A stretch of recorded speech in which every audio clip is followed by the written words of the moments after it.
Hello दोस्तों, welcome to my YouTube channel. आज हम इस वीडियो में एक्सरसाइज 3.2 स्टार्ट करेंगे। तो क्वेश्चन नंबर इसमें फर्स्ट है। इससे पहले थोड़ी सी इन्फॉर्मेशन देना चाहूँगा आपको, जो कल अपन यानी इससे पिछले वाले जो वीडियो में अपलोड मैंने कर दिया है उसमें आप एक बार देख लेना। फिर भी मैं एक बार बता देता हूँ। आपको दो लीनियर इक्वेशन दी हुई है, उन दोनों लीनियर इक्वेशन का इन दोनों के साथ में आपको क्या करना है, कंपेयर करवाना है। ये x का कोफिशिएंट है, ये y का कोफिशिएंट है, ये कांस्टेंट वैल्यू का कोफिशिएंट है। साइन साथ में चलना चाहिए। यहाँ पे ये x का कोफिशिएंट, ये y का कोफिशिएंट और ये कांस्टेंट वैल्यू है। उसके बाद में इसमें फर्स्ट है A1/A2, यानी इन वेरिएबल के साथ में जो कोफिशिएंट है उनका रेशियो और इन दोनों का रेशियो वो नॉट इक्वल टू है, तब दोनों लाइन क्या होनी चाहिए, इंटरसेक्टिंग। और इंटरसेक्टिंग हो गई तो ऐसे करेगी और ऐसे करेगी तो इस पॉइंट में इंटरसेक्ट ही करेगी। ये पॉइंट ही आपका क्या होगा, सॉल्यूशन। तो एक ही पॉइंट है तो सॉल्यूशन क्या होगा, वन या यूनिक सॉल्यूशन। जिसके सॉल्यूशन होते हैं वो कंसिस्टेंस पेयर होते हैं, कंसिस्टेंट पेयर होते, इसे हिंदी में बोलते हैं संगत, यानी दोनों आपस में क्या है, कंसिस्टेंस इक्वेशन होगी। सेकंड है तीनों इक्वल आ जाए, यानी इन दोनों का रेशियो इक्वल टू इन दोनों का रेशियो इक्वल टू इन दोनों का रेशियो इक्वल आ जाए तो क्या हो जाएंगी, दोनों इक्वेशन सेम आएगी। तो वो दोनों क्या आएंगी, कोइंसिडेंट लाइन कहलाएगी। और कोइंसिडेंट हो गई तो इस टाइप से, यानी एक लाइन के ऊपर दूसरी लाइन, ये इसी लाइन के ऊपर एक दूसरी लाइन में बना दूँ ऐसे, तो वो क्या करेंगी, कोइंसिडेंट करेंगी। और सॉल्यूशन क्या होंगे, इन्फिनेटली एंड मैनी सॉल्यूशन। और उसका ग्राफ क्या बनेगा, ऐसा मैंने अभी बताया कि जिसके सॉल्यूशन होंगे वो लाइन क्या होंगी, कंसिस्टेंस करेगी। तीसरी कंडीशन है इन दोनों का रेशियो इक्वल टू इन दोनों का ratio equal non equal to इन दोनों का रेशियो आ जाए तो वो लाइन कौन सी होगी, पैरेलल लाइन होगी। और जिसके सॉल्यूशन दोनों टच नहीं करेंगे तो सॉल्यूशन नहीं होएगा। तो सॉल्यूशन नहीं होगा तो वो लाइन क्या है, उनका पेयर क्या रहेगा, इनकंसिस्टेंस पेयर रहेगा। तो ये थोड़ा सा इन्फॉर्मेशन आपका होना चाहिए। अब देखो इसमें मैंने ग्राफ बनाया हुआ है। नॉर्मली ग्राफ इस टाइप से आएगा और इस टाइप से आएगा और इस टाइप से, ये आपको ध्यान में रखना है।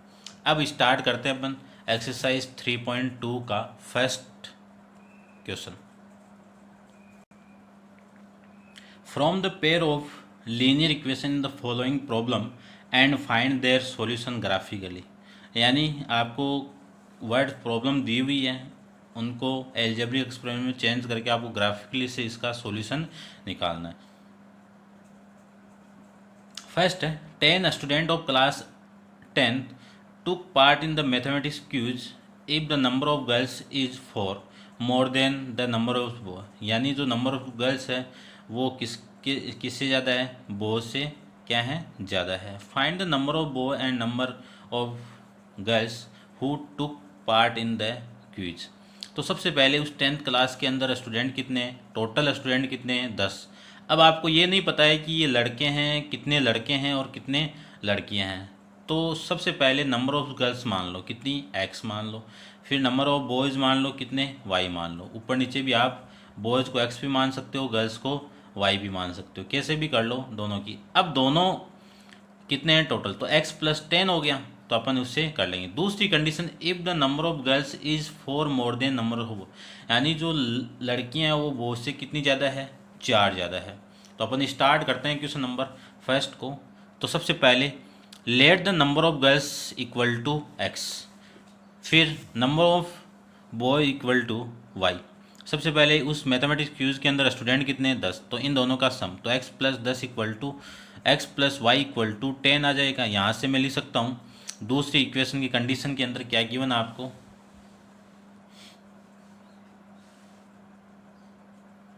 If the number of girls is 4 more than number of, यानी जो नंबर ऑफ गर्ल्स है वो 4 ज़्यादा है, तो ये नंबर ऑफ गर्ल्स हो गई और ये बॉय हो गया। अब ये बॉय से कितना ज़्यादा है, 4, तो इस बॉयज़ वाली में मान लो ये 2 थे तो 4 ज़्यादा होंगे, तो टोटल कितने होंगे, 6 होंगे। तो y + 6, यहाँ से इक्वेशन क्या मिली, x - y = 4। ये दोनों इक्वेशन का आपको ग्राफ ड्रॉ करके सॉल्यूशन निकालना। तो सबसे पहले इस इक्वेशन को लूँगा तो इसको मैं ऐसे लिख सकता हूँ, यानी ये y इधर आ सकता है तो 10 - y आ जाएगा। x इक्वल टू, यदि x की y की वैल्यू आप 5 पुट करोगे यहाँ पे तो यानी कितनी आ जाएगी 10 माइनस 5 इक्वल टू 5। अब मैंने इसका मेथड आपको बताया हुआ है, इससे पहले वाले जो वीडियो में अपलोड किया हुआ है। आपको क्वेश्चन वैसे ही करना है कि कैसे करोगे, put X Y equal to 5 then X minus 10 minus 5 कितना 10 माइनस 5 कितना 5, ऐसे आपको करना है। अब y की वैल्यू में 6 पुट करूंगा तो 10 माइनस 6 कितना 4 आ जाएगा। 4 पुट करोगे तो 10 माइनस 4 कितना आ जाएगा 6। इस इक्वेशन को मैं ग्राफ के अंदर रिप्रेजेंट करना चाहूँ तो सबसे पहले देखिए, पहला पॉइंट क्या है 5,5, तो ये x की वैल्यू 5 है, ये y की वैल्यू 5, इन दोनों का आप मिलाओगे तो पॉइंट क्या मिला आपको 5,5 आ जाएगा। फिर सेकंड पॉइंट 4,1, तो ये x की वैल्यू आपकी 6 है, x की वैल्यू कितनी है 4 है, और y की वैल्यू कितनी है 6 है, तो ये पॉइंट आ जाएगा। फिर 4,6 यानी 6,4, 6,4 में 6y की x की और 4y की। अब आपका पॉइंट ये मिल जाएगी। इन तीनों पॉइंट का आप ज्वाइन करोगे तो एकदम स्ट्रेट लाइन मिलेगी, एकदम स्ट्रेट लाइन। मेरे वाली थोड़ी सी सही नहीं मिल रही, आप ग्राफ के अंदर और स्केल का यूज़ करके आप ड्रॉ करोगे तो एकदम क्लियर आपको मिलेगी। तो ये x प्लस वाई का ग्राफ आ जाएगा, x plus Y equal to 10। अब अपन इन दोनों की इसकी बात करें तो x minus Y equal to 4, X equal to ये वाली वैल्यू इधर आएगी तो 4 प्लस वाई आ जाएगा। तो वैल्यू यहाँ पे पुट कर दो y की, अपने आप x की आ जाएगी। y इक्वल टू 0 पुट करूँगा तो x की वैल्यू कितनी आ जाएगी 4, 4 प्लस 0 कितना 4 आ जाएगा। y की वैल्यू 1 पुट करके देखो यहाँ पे कितना आएगा 4 प्लस 1 कितना 5, 3 पुट करो तो ये कितना आ जाएगा 7 आ जाएगा। इसको मैंने भी ग्राफ में रिप्रेजेंट कर देता हूँ। पहला पॉइंट है 4,0 तो 4,0 ये रहा। फिर दूसरा पॉइंट है 5,1, तो ये 5 है और ये 1, इन दोनों को आप ज्वाइन करोगे तो ये पॉइंट आपको मिलेगा 5,1। 7, ये 7 और ये y की वैल्यू 3, तो ये पॉइंट, इन सब को आप ज्वाइन करोगे तो ये लाइन मिलेगी आपको। इस लाइन का नाम क्या है x minus Y equal to 4, और दोनों तरफ ये साइन जरूर लगाना क्योंकि दोनों लाइन कहाँ जा रही है इन्फिनाइट तक जा रही है। जैसे जैसे आप y की वैल्यू पुट करते जाओगे वैसे वैसे आपकी वैल्यू आती जाएगी x की। अब दोनों इस पॉइंट पे ये इंटरसेक्ट कर रही, तो इस पॉइंट का नाम मैं लिख देता हूँ P। तो ये दोनों लाइन इस पॉइंट पे इंटरसेक्ट कर गई तो ये आपका क्या हो गया सॉल्यूशन हो गया। इसको लिखेंगे कैसे वो देखिए, these line intersect each other at point P 7,3। तो इसमें मैंने आपको कोऑर्डिनेट जब स्टार्ट किया था तो x, y, ये फर्स्ट x की वैल्यू होगी, ये दूसरी y की, तो x इक्वल टू कितना y और y इक्वल टू कितना 7। अब देखो late the number of girls x थी, तो x कितने हैं 7 है, और y कितने हैं यानी बॉयज़ कितने हैं 3 है, तो टोटल कितने हो जाएंगे 10 हो जाएंगे। इसी टाइप से अपन क्वेश्चन। अब यदि देखो एक चीज़ और बता देता हूँ, यहाँ पे आप स्केल लेना चाहोगे तो स्केल के लिए सबसे पहले एक्स एक्सिस के लिए ये कितना है 1 सेंटीमीटर इक्वल टू 1 यूनिट। फिर यदि वाई एक्सिस के लिए आप लेना चाहो तो 1 सेंटीमीटर इक्वल टू 1 यूनिट, ये आ जाएगी, ध्यान रखना। इसमें भी बता दूंगा मैं आपको। तो सबसे पहले आपको क्वेश्चन देखते हैं। क्वेश्चन नंबर सेकंड क्या है, 5 pencil and 7 pen together cost 50 rupees. जब आप 5 पेंसिल और 7 पेन खरीदते हो तो उनकी कॉस्ट कितनी है 50 रुपीज़ है, और 7 पेंसिल और 5 पेन टुगेदर इनकी कॉस्ट कितनी है 46 रुपया है। Find the cost of 1 pencil and 1 pen, यानी आपको 1 पेंसिल और 1 पेन की रेट बतानी है। तो सबसे पहले let the cost of 1 pencil equal to x rupees, let the cost of 1 pencil equal to y rupees. अब एक पेंसिल की x है तो आप खरीद कितनी रहे हो 5, तो 5 की कितनी होगी 5 इंटू एक्स आ जाएगी, प्लस एक पेन की रेट y है तो 7 की कितनी हो जाएगी 7y, और इन दोनों का मिला के आप कितने रुपए दे रहे हो 50 रुपीज़ उसको दे रहे हो। अब मैं बात करूँ दूसरी कंडीशन की। दूसरी कंडीशन के अंदर 7 पेंसिल और 5 पेन खरीद रहा है, तो 7 पेंसिल खरीद रहा है तो एक की x है तो 7 की कितनी हो जाएगी 7 की 7x, यानी वैसे ले लो यदि एक पेंसिल की 2 है तो 7 की कितनी हो जाएगी 2 इंटू 7 यानी 14, तो 2 इंटू यानी ये और ये दोनों का मल्टीप्लाई 7x हो जाएगा। फिर y है 1 पेन की रेट तो 5 पेंसिल कितनी हो जाएगी 5y इक्वल टू दोनों की कॉस्ट कितनी दे रहे हैं अपन 46, तो ये इक्वेशन नंबर फर्स्ट हो गई और ये इक्वेशन नंबर आपकी सेकंड हो गई। दोनों से इसी इक्वेशन को ये 7y इधर आएगा तो ये लिख सकता हूँ, ये 5 इधर आएगा तो अपोन में तो 50 माइनस 7y अपोन में 5 आ जाएगा। इसका बॉक्स में अपन रिप्रेजेंट करना, आपको लिखना वैसे ही है जैसे मैं आपको बताया हूँ। वैन x इक्वल टू 0 तो y यानी y इक्वल टू 0 तो x की वैल्यू कितनी आ जाएगी 10। ऐसे आपको 3 स्टेप पे आपको इसको करना है, ध्यान रखना इस चीज़ का। फिर मैं 0 पुट करूँगा तो यहाँ पे 0 पुट करके देखना आप कितना आ जाएगा 0। 50 माइनस 0 कितना 50 अपॉन में 5 कितना 10 आ जाएगा। 5 पुट करोगे तो यहाँ पे कितना 35, तो 50 में से 35 को माइनस करोगे तो कितना 15। 15 को डिवाइड करोगे तो 5 से कितना 7। अब मैं 10 लिखूँ तो 50 माइनस 70 कितना आ जाएगा -20। -20 को 5 से डिवाइड करोगे तो माइनस का 4। इसको मैंने ग्राफ में रिप्रेजेंट किया हुआ है। सबसे पहले ये वाली लाइन देखो, 10 इंटू 0 ये रहा पॉइंट, 3,5 ये रहा 3 ये रहा यहाँ पे, यानी 2 और 4 के बीच में कितना है 3, 6 और 5 6 4 और 6 के बीच में कितना है 5। इन दोनों को आप ज्वाइन करोगे तो पॉइंट क्या मिला 6 3,5। फिर उसके बाद 4 -4 और प्लस का 10, तो ये पॉइंट आ जाएगा आपका। इनको सबको आप ज्वाइन करोगे तो लाइन बन जाएगी, और इस लाइन का नाम क्या है आपका ये। फिर सेकंड की बात करूं तो सेकंड के अंदर इस 5y को इधर लेके आओ तो 7x equal to 46 minus 5y ये इधर आएगा, तो इसको मैं लिख सकता हूँ 7 अपॉन में 7। इसमें -2 पुट करोगे तो x की वैल्यू कितनी आ जाएगी 8। -5 यहाँ पे पुट करो तो x की वैल्यू कितनी आ जाएगी 3। +12 यहाँ पे पुट करोगे तो ये +5 है, +12 यहाँ पे पुट करोगे तो x की वैल्यू कितनी आ जाएगी -2। इनके भी आप इसमें रिप्रेजेंट करोगे तो ये दोनों लाइन एक पॉइंट पर इंटरसेक्ट कर रही है। इस पॉइंट का नाम ही क्या कह सकता हूँ मैं P। तो इंटरसेक्टिंग पॉइंट क्या हो गया P 3,5। तो यहाँ पे ये x की वैल्यू और ये y की वैल्यू, यानी एक पेंसिल की रेट कितनी थी 3 रुपीज़ थी, ये रुपीज़ में थी तो रुपीज़ ले लेता हूँ। और y एक पेन की रेट, तो एक पेन की रेट कितनी है 5 रुपीज़। अब मैं स्केल की बात करूँ तो स्केल के अंदर आप इसमें ले सकते हो कि x एक्सिस इक्वल टू, यहाँ से देखो 2 सेंटीमीटर है, यानी 2 सेंटीमीटर इक्वल टू 1 यूनिट। फिर मैं y एक्सिस की बात करूँ, यहाँ पे एकदम कोने में आपको लिखना है ग्राफ के अंदर। तो y एक्सिस की बात करूँ तो y एक्सिस में 2 सेंटीमीटर इक्वल टू 1 यूनिट, ये आपको रिप्रेजेंट करो तो कर देना। अदरवाइज CBC के लिए इतना नहीं है, RBC में आप ध्यान रखना है, आपको नॉलेज होना चाहिए इस चीज़ों का, क्योंकि आगे आपके काम आने वाला है। अब अपन क्वेश्चन नंबर 2 के बारे में अपन डिस्कस करते हैं। Second question, on the comparing the ratio a upon b b upon b2 and c1 upon c2 find out whether the line representing the following pair of linear equation intersect at a point are parallel या फिर coincident, ये आपको बताना है। ठीक है, तो सबसे पहले ये क्वेश्चन ले लेता हूँ मैं। तो क्वेश्चन नंबर फर्स्ट के अंदर देखिए, क्वेश्चन नंबर फर्स्ट की आपकी जो इक्वेशन है वो है 5x minus 4y plus 8 equal to 0। फिर दूसरी है 7x plus 6y minus 9 equal to 0। इसका कंपेयर करवाना है आपको a1x plus b1y plus c1 equal to 0। इसका कंपेयर करवाना है आपको a2x plus b2y plus c2 equal to 0। तो यहाँ पे x है, यहाँ पे x है, इस x के साथ में कौन है 5, इसके साथ में कौन है a1, तो a1 की वैल्यू कितनी आ जाएगी 5। इसी तरह b1 की वैल्यू 4, लेकिन यहाँ पे देखिए माइनस साथ में यहाँ पे प्लस है तो कितना आएगा माइनस का 4।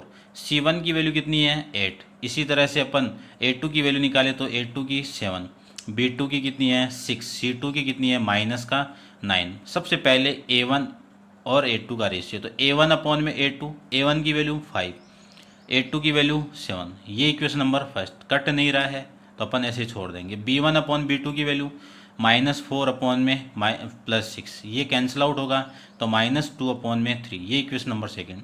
ये दोनों इक्वल नहीं है तो यहीं तक हो जाएगा। फ्रॉम इक्वेशन 1 एंड 2 से क्या लिख सकता हूँ a1 upon a2 not equal to b1 upon b2। अब ये कंडीशन कब आएगी, जब दोनों लाइन क्या करेगी, ये यानी इस कंडीशन के अंदर लाइन क्या करेगी इंटरसेक्टिंग करेगी। यहाँ पे लिखा हुआ है दोनों लाइन क्या करेंगी इंटरसेक्टिंग करेगी। यदि लाइन इंटरसेक्टिंग कर गई तो सॉल्यूशन क्या होगा 1 सॉल्यूशन होगा, और सॉल्यूशन 1 हो गया तो मैंने आपको बताया था जिसके सॉल्यूशन होते हैं वो लाइन क्या करेगी कंसिस्टेंस करेगी। ये आपको पता होना है, यानी एक कनेक्टिविटी आपको पता होना चाहिए, ये कनेक्ट होने चाहिए आपस में। अब मैं सेकंड क्वेश्चन की बात करूं तो इसके सेकंड पार्ट के अंदर क्या है, सेकंड क्वेश्चन के सेकंड पार्ट में ये आपकी इक्वेशन है, ये आपकी दूसरी इक्वेशन है। यहाँ से A1 की वैल्यू 9 है, A2 की वैल्यू 18 है, B1 की वैल्यू 3 है, B2 की वैल्यू 6 है, C1 की वैल्यू 12 है और C2 की वैल्यू 24 है। तो A1 upon A2 9 upon 18 cancel out करोगे तो 1/2 equation number first. B1 upon B2 3 अपॉन 6 इक्वल टू 1/2 कैंसिल आउट करने के बाद में आ जाएगा ये equation number second. C1 upon C2 C1 की वैल्यू 12 और C2 की वैल्यू 24 कैंसिल आउट करोगे तो 1/2 ये इक्वेशन नंबर सेकंड। अब तीनों इक्वेशन से फ्रॉम इक्वेशन 1 2 एंड 3 से क्या लिख सकता हूँ, A1 upon A2 equal to B1 upon B2 equal to C1 upon C2। दो तीनों इक्वल आ गए तो मैंने आपको वहाँ पे उस टेबल में बताया हुआ है, तीनों लाइन यानी तीनों कंडीशन रेशियो इक्वल आ गए तो वो लाइन क्या करेगी, कोइंसिडेंट करेगी। कोइंसिडेंट का मतलब एक लाइन के ऊपर ही दूसरी लाइन आएगी, और कोइंसिडेंट कर गई तो सॉल्यूशन क्या होंगे, मैनी सॉल्यूशन। और जिसके सॉल्यूशन होते हैं वो क्या कहलाती है आपकी, कोइंसिडेंट कंसिस्टेंट कहलाती है, ध्यान रखना। इसी के थर्ड पार्ट की बात करें, ये इक्वेशन नंबर फर्स्ट, ये इक्वेशन नंबर सेकंड। इसमें A1 की वैल्यू कितनी है 6, B1 की वैल्यू कितनी है -3 और C1 की वैल्यू कितनी है 10, A2 की वैल्यू कितनी है 2, B2 की वैल्यू कितनी है -1 और C2 की वैल्यू कितनी है 9। A1 अपॉन A2 तो 6/2 कितना 3 equation number first. B1 upon B2 -3 upon -1 minus minus cancel out equation number second. C1 upon C2 तो 10/9। तो अब देखो इन तीनों से कैलकुलेशन क्या लिखना है, यानी फ्रॉम इक्वेशन 1 एंड 2 एंड 3 से क्या लिख सकता हूँ, A1 upon A2 equal to B1 upon B2 not equal to C1 upon C2। ये कंडीशन किस में आती है, पैरेलल लाइन में। और पैरेलल लाइन के अंदर सॉल्यूशन क्या होंगे, नो सॉल्यूशन। और जिसके सॉल्यूशन नहीं होते हैं वो लाइन क्या होती है, इनकंसिस्टेंस करेगी। अब क्वेश्चन नंबर थर्ड की बात करते हैं अपन। तो क्वेश्चन नंबर थर्ड में देखिए, क्वेश्चन नंबर थर्ड के अंदर है on the comparing the ratio, ये रेशियो गिवन है, find out the whether the following pair of linear equation are consistent और इनकंसिस्टेंट, यानी आपको कंसिस्टेंस और इनकंसिस्टेंट बताना ओनली। तो देखिए क्वेश्चन नंबर 3 का फर्स्ट पार्ट, ये इक्वेशन नंबर फर्स्ट, ये इक्वेशन नंबर सेकंड है। इस इक्वेशन के अंदर आपको कंपेयर करवाना है A1x plus B1y plus C1 equal to 0। अब लेकिन यहाँ पे इक्वल टू है तो इक्वल टू लगा दो तो बात तो वहीं पे आएगी इधर, क्योंकि कांस्टेंट वैल्यू है, कांस्टेंट नेगेटिव और पॉजिटिव दोनों हो सकती है।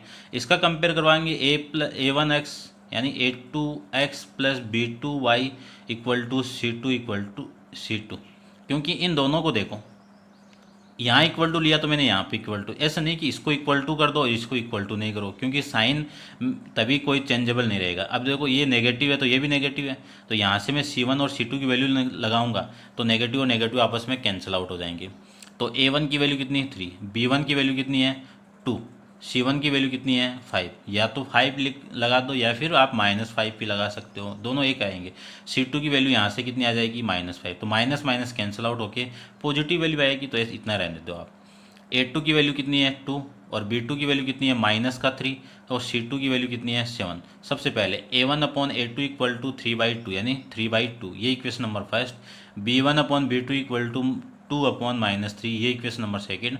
फ्रॉम इक्वेशन 1 एंड 2 से दोनों को से दे के क्या ले सकते हो, A1 upon A2 not equal to B1 upon B2। अब ये कंडीशन किस में आती है, इंटरसेक्टिंग लाइन में आती है। जो लाइन इंटरसेक्टिंग कर गई वो सॉल्यूशन क्या होंगे, उसमें सॉल्यूशन कितने होंगे, 1 सॉल्यूशन होंगे, जिसको यूनिक सॉल्यूशन भी आप कह सकते हो। और जिनके सॉल्यूशन होते हैं वो लाइन जो पेयर क्या आएगा, कंसिस्टेंट होगा, वो पेयर क्या होगा आपका, कंसिस्टेंस होगा। अब मैं सेकंड पार्ट की बात करूं तो ये इक्वेशन नंबर फर्स्ट है, ये इक्वेशन नंबर सेकंड है। यहाँ से A1 की वैल्यू कितनी है 2, B1 की वैल्यू कितनी है -3 और C1 की वैल्यू कितनी है 8, A2 की वैल्यू कितनी है 4, B2 की वैल्यू कितनी है -6 और C2 की वैल्यू कितनी है 9। A1 अपॉन A2 2/4 यानी 1/2 कैंसिल आउट करोगे इससे तो 1/4 इक्वेशन नंबर फर्स्ट। इससे B1 upon B2 -3/-6 cancel out करोगे तो प्लस का 1/2 equation number second. C1 upon C2 से 8/9 आ जाएगा, ये इक्वेशन नंबर थर्ड। इन तीनों से क्या लिख सकता हूँ मैं कि A1 upon A2 not equal to B1 upon B2 A1/A2 equal to B1/B2 not equal to C1/C2। अब ये कंडीशन किस में आती है? पैरेलल लाइन के अंदर आती है। किस में आती है? पैरेलल, ये आ रहा है पैरेलल लाइन के अंदर। और पैरेलल लाइन होगी तो उसके सॉल्यूशन के कितने होंगे? नो सॉल्यूशन, यानी एक भी सॉल्यूशन नहीं होगा। और जिसके सॉल्यूशन नहीं होंगे वो लाइन क्या कहलाएगी? आपकी इनकंसिस्टेंस लाइन कहलाएगी। अब क्वेश्चन नंबर 3 की बात करते हैं। क्वेश्चन नंबर 3 के अंदर क्या है? ये आपकी इक्वेशन नंबर 1, ये सेकंड है। यहाँ से A1 की वैल्यू कितनी है? 3/2, B1 की वैल्यू कितनी है? 5/2 और C1 की वैल्यू कितनी है? 6। A2 की वैल्यू कितनी है? 9, B2 की वैल्यू कितनी है? -10 और C2 की वैल्यू कितनी है? 14। A1/A2, A1 की वैल्यू कितनी है? 3/2 और A2 की वैल्यू कितनी है? 9। यहाँ से मैं इसको क्या लिख सकता हूँ? 3/2 और ये मल्टीप्लाई में कितना? 9। इससे आप कैंसिल आउट करोगे तो कितना आ जाएगा? 3। तो वैल्यू कितनी आ जाएगी? 1/6 आ जाएगी। फिर B1 की वैल्यू कितनी है? 5/3 और B2 की वैल्यू कितनी है? -10। इसको भी आप सोल्व करोगे तो -1/10 1/6 इक्वल टू इक्वेशन सेकेंड आ जाएगी। अब ये दोनों इक्वल नहीं आए तो इन दोनों से मैंने ये तीसरा भी निकाल दिया, आप दोनों से ही कर सकते हो। इन दोनों केस से क्या लिख सकता हूँ? A1/A2 not equal to B1/B2। इस कंडीशन के अंदर लाइन क्या करेगी? आपस में इंटरसेक्टिंग करेगी, और इंटरसेक्टिंग कर गई तो सॉल्यूशन क्या होंगे? उसके सॉल्यूशन कितने होंगे? 1 सॉल्यूशन या फिर यूनिक सॉल्यूशन। और जिसके सॉल्यूशन होते हैं वो लाइन का पेयर क्या होगा? कंसिस्टेंस करेगा। अब अपन इसके फोर्थ पार्ट पे चलते हैं। फोर्थ पार्ट की ये इक्वेशन नंबर 1 है, ये इक्वेशन नंबर 2 है। यहाँ से A1 की वैल्यू 5 है, B1 की वैल्यू -3 है और C1 की वैल्यू 11 है। A2 की वैल्यू -10 है, B2 की वैल्यू 6 है और C2 की वैल्यू -12 है। तो A1/A2 यहाँ से 5/10 कैंसिल आउट करोगे तो -1/2 इक्वेशन नंबर 1। B1/B2 कितनी वैल्यू है? -3/6 कैंसिल आउट करोगे तो 1/2 नेगेटिव का, ये इक्वेशन नंबर 2। C1/C2 तो इससे कैंसिल आउट करोगे तो इक्वेशन ये कितना आ जाएगा आपका? -1/2। अब तीनों इक्वेशन देखो, तीनों के आपस में इक्वल है तो इक्वेशन हो गई तो लाइन क्या आएगी आपकी? कोइंसिडेंट करेगी। कोइंसिडेंट करेगी तो सॉल्यूशन कितने होंगे? मैनी सॉल्यूशन होंगे, इन्फिनाइट सॉल्यूशन होंगे। तो इन्फिनाइट सॉल्यूशन होंगे तो पेयर क्या होंगे? इसके कंसिस्टेंस होंगे। फिर अपन 5th की बात करें तो ये इक्वेशन नंबर 1 है, ये इक्वेशन नंबर 2 है। यहाँ से A1 की वैल्यू कितनी है? 4/3, B1 की वैल्यू कितनी है? 2, C1 की वैल्यू कितनी है आपकी? 8, ये C1 की 8। A2 की वैल्यू कितनी है? 2, B2 की वैल्यू कितनी है? 3 और C2 की वैल्यू कितनी है? 12। A1/A2 4/3/2, इसे कैंसिल आउट करोगे इस 2 से ये तो 2 तो 2/3 इक्वेशन नंबर 1। B1/B2 की वैल्यू कितनी? 2/3, ये इक्वेशन नंबर 2। C1/C2 की वैल्यू कितनी? इक्वल टू कितना आ जाएगा? 8/12। इसको कैंसिल आउट करोगे 4 से तो ये 2 आ जाएगा और ये कितना आ जाएगा? 3, तो 2/3, ये इक्वेशन नंबर 3। इन तीनों से तीनों इक्वल आ गए तो लाइन क्या होंगी आपकी? कोइंसिडेंट करेगी लाइन, और लाइन कोइंसिडेंट करेगी तो सॉल्यूशन क्या होंगे? मैनी सॉल्यूशन या फिर इन्फिनाइट सॉल्यूशन। और इन्फिनाइट सॉल्यूशन ही हो गए तो वो लाइन यानी वो लाइन के पेयर क्या होंगे? आपके कंसिस्टेंस होंगे। Thank you so much।